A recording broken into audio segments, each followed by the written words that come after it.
Welcome to Adding Randomness with Children. In this video, you'll adjust the particle settings to get a more realistic and less uniform hair appearance. So let's hop straight on over into Blender.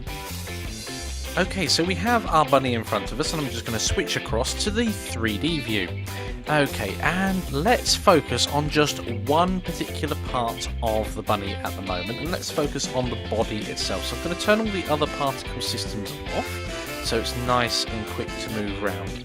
Now, at the moment, our bunny has a very uniform look to it. It looks very shiny, very sleek. Now, hair tends to be quite uniform when it's short, but you still have these stragglers roaming about. But you can also have tufts. I mean, hair isn't going to be completely regular as if it has been combed, especially on a wild animal. So we're going to have to add a bit of randomness into that. So on the particle properties over here, we've got a selection of options under our children. So moving further down from our display and our render settings here, the seeds, etc. Long hair, well, we're not going to use that because this is relatively short hair, but you would use that option if you were perhaps making a lady and you wanted long hair, you know, going down to the waistline rather than a short bob or something like that. Anyway, back to this here. So clump, now this goes from -1 to 1. And when it's set to -1, that means it will clump together at the root. And in this case, it will mean the children clump together round the parent close to the skin and then radiate out from there. When it's set to 1, it's the other way round. It starts further away and clumps together at the tip of the hairs. Now, this doesn't seem to be working at the moment, so let me investigate why it's not working. Have I come across a bug, or have I forgotten something? Okay, so I've just worked out what was going on there, why these settings weren't changing for me, and that's just simply because I had the wrong particle system selected here. So even though the body hair was being viewed, I had actually selected chest hair. Now I've made some changes as I was fiddling about, so I'm just going to open up the saved file I've made, and I do suggest at all times you keep a regular save going on. Let's go back to where we were before, with body hair here, so that's a good learning for us all. So let's have a look at our bunny, and let's hide the properties and tool shelf so we can see more of our lovely body. Okay, so we were talking about the clump. So the clump value at -1 clumps it at the base, and at +1 clumps it at the end. Now that looks a bit silly, but might be good for grasses because they tend to clump together at their root and then come out from there.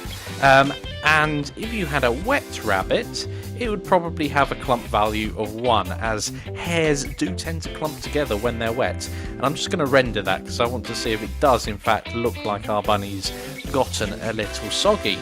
It does indeed. It looks either wet or greasy. Okay, so let's hop back round to the 3D view, and we probably don't want it clumping together too much, but since hairs clump together naturally, having a little bit of clump does add to the sort of realism of our model. So looking at the length here, well, if we set it down to 0, it makes them all very short, and the threshold underneath simply tells Blender the percentage of hairs that are at this lower value. So that's good if you've got a lot more hairs in here for making sure you've got a variation in hair length. So if I reduce that ever so slightly and then have the threshold not all the way down here, not all the way at the top, but somewhere in the middle, we get a nice compromise. So let's have a short length and the threshold of ones that are like that, quite high. There we go. So parting's not going to give us too much of a difference in our model, but we can see it does make a slight difference to the hair itself. Now, uniform, the roughness, these are all roughness settings here. So we've got the uniformness of it, it's currently set to 0, and if we play with extremes here, so we just slide that up gradually to 1, you can see it gets increasingly more and more scruffy until it goes over 1 and carries on going, and that's a very, very fluffy bunny. So this is basically telling Blender how disorganized it's going to become. The size here, as you can see, causes a few ripple effects and gives us the size of the disorder. So if you imagine the hairs themselves, if you had a meter long hair and the size was high, it would be disordered, but it would ripple in a very long ripple. But if you pull the size back down, it causes this disturbance. It looks like a ripple at the moment, doesn't it, as it's going down? But it causes more and more and more kinks in the hair until it ends up a very scruffy bunny. So if we render it out whilst it's looking like that, it's going to look not like it did before. It's actually going to look like a very rough, matted hair, as we can see here. And in fact, it does look more matted than the head does. So we can use that to our advantage as well. In this case, that looks, again, it's gone too far. I don't think a rabbit would ever have hair that looks like a bristle brush. So again, let's go back to the 3D view. We're going to set the uniform here. I'm going to play with these figures just a little and probably make it just a little bit fuzzy, but not much. Now the end point, that changes how the end of the hair, the very end of the hair itself, is actually being roughed up. So it changes the direction of those very end hairs. So if we look towards the end of hairs and I move this, it deviates them around. And you see, because there's a lot of children there, it tends to move everything around at once. So we've got to be careful about not creating a sort of a wave pattern going on, because we certainly don't want that. But having a little of endpoint there does change it. Now the shape itself determines where on the hair that it starts actually changing. So at 0 it's going to start changing at the base, and we can see there it's moving the whole hair about. And if we increase that up, it's going to change the very ends of the hairs instead, which gives them again a much more realistic appearance. Random. Now this, as you could probably guess, adds randomness to our model. The higher we increase the randomness, the more scruffy our model will get. And then we've got a size value. So if we change the size value, that changes how, just the same with the size on the uniform, it changes how much randomness is across the whole hair. So the larger that size is, the more the randomness is spread over the hair rather than lots of little changes in the hair. So if we change the size all the way down, we can see it become very disordered. However, if we change it up, it comes more and more back into being uniform. And of course we want probably a little bit of that in our model as well. And the threshold, of course, very similar to the threshold with the length. When it's at 100% here, or 1, then none of the hairs, none of the particles are left untouched by the random rough amount.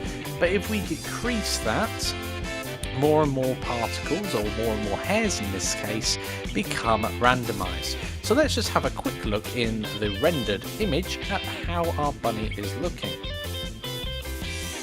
So it's certainly looking a little more rough around there, but I do want it to be a little more fluffy. So we're going to have to experiment with this. I think I need to up the endpoint disorder and set that value perhaps at 1 and this one at 0.2. Oh, that might be a bit fluffy, so set it at 0.1 and let's go and render it again. Doing this over and over again, it's not a bad thing. You're going to have a look. And the reason why I'm going straight for the rendered mode rather than viewing it in the viewport is because if I view it in the viewport, I'm not seeing all of the hairs involved.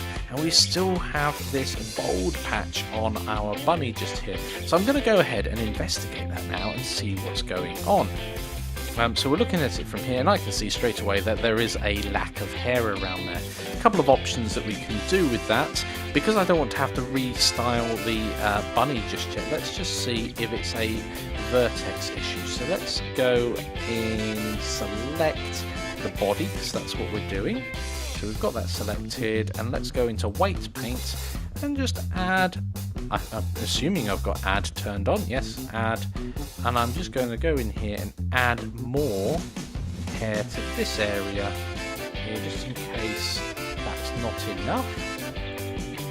And see if that covers up our poor rabbit's bald spot. So let's go back. Well, we can just render it now and see if that's solved the issue.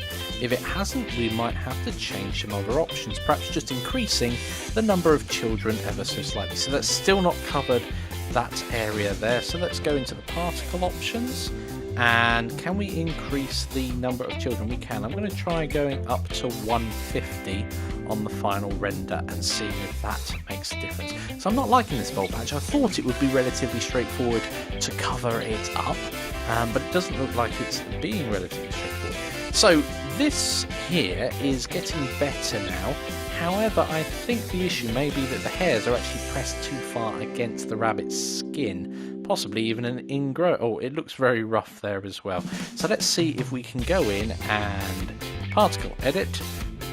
Oh, we don't want to add length there, so I'm just going to undo that. Let's go and comb it and just move it back a little. Now, there seems to be quite a lack here of parents at this part of our model.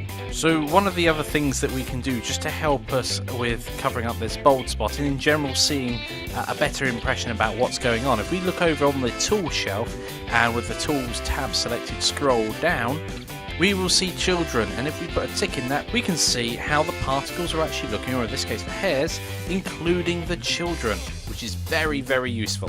So I'm going to try playing with the seed of children just a little and see if that sorts out our boldness problem. That indeed looks much better.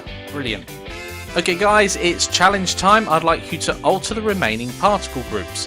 So add some further styling to the rest of the bunny. So make some of the hair and the head, perhaps make it a little bit more frizzy, etc. It's up to you how you do that, of course. Now make the chest hair and whiskers a different colour. Now I suggest white in this case. When you render it, you may find it comes out a little grey. Don't worry about that. We'll sort out the colouring in a later lecture. And finally, a little hint for you, you will need to create another couple of materials underneath the rabbit or bunny mesh. Pause video now and give that a go. Okay guys, welcome back. Let's hop straight back over into Blender. Right, so the first thing I'm going to do here is just create the materials. So we need two materials. I'm going to click this one here and actually select brown fur for both of them. Now there's 3 users of brown fur, which you can see 1, 2, 3. Now I want to make them unique users, so I'm going to click that 3, and now that 3 becomes a 2. And I'm going to call that white fluff. And I'm going to call this one here whiskers, in case the whiskers we decide to do something else with later on. And we're going to set the colour to white. You can do that quite easily, by the way, with the hue, saturation and value, with hue and saturation as nothing and the value as 1. That will be pure white. And I'm going to do the same with the white fluff here. Arguably I should have made one of them white and then copied that one, but there we go, that's done. So we need to assign those materials to the appropriate particle system. So the chest down here on render, we're going to select white fluff, and the whiskers, we're going to select whiskers. Perfect, so that's all those set up. Let's have a quick look how that is looking. Oh dear, one day I will hop into the right mode. You can't render in particle edit mode. It doesn't show us our hairs properly. So let's see how that's going to come out.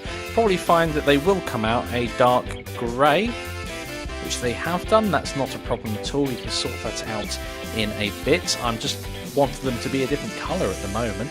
Perhaps a little long. I will make them shorter. So chest. Oh, looks like I've edited them at some point. Let's go into 3D view here. Oh, they're hidden. So let's turn them all on so we can see what's happening. So let's see if we can fluff out this chest area. Let's try less hairs. Let's try 400 hairs with a length of 0.25. And let's just try actually fluffing them out. So if I come down here and uniform 0.1, a bit of randomness in there as well, and the end points. Let's make the end points a bit scruffy. So that does look a lot more fluffy, and I'm happy leaving it like that for the moment. And the threshold of randomness, well, let's not make everything random.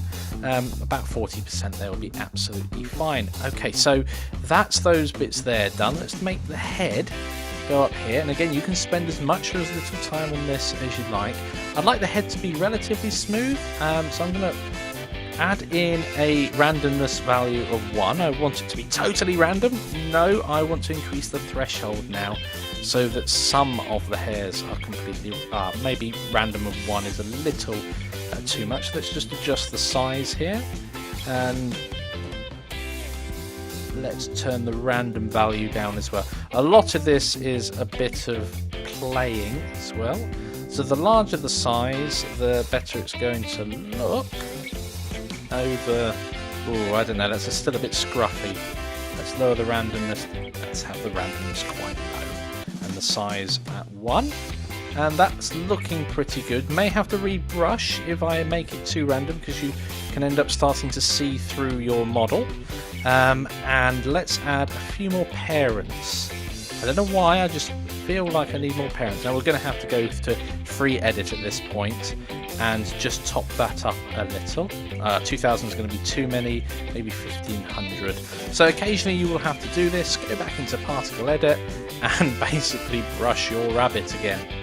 And of course, taking the brush around the eyes, down here, pull that back, pull this down here, onto the body. And now, depending on how much time you spend doing this, will change how your rabbit looks quite significantly, actually, because it alters everything. It alters the whole feel of your rabbit. So I'm just here making the hairs go round. Now you'll notice that when you're brushing, you sometimes have to pull around lots because it brushes relative to where you're viewing from, not necessarily where you think it's going. So if I'm not careful, just brushing straight up the rabbit's head here, we'll end up with a quiff. But that looks good to me. Let's see how that renders. Oh dear, I've done it again. Let's hop into object mode and render that out. Okay, I'm liking the look of that. We've got our coloured whiskers in that we can't see at the moment, obviously, because there's a background there. And looking at there's a nice sheen to the ears themselves. The rabbit's head is fluffy enough, that's great. This is all looking really good so far. How are you guys getting on? I'd love to see how your rabbit is coming along. Please share in the discussions, and I will see you guys in the next lecture.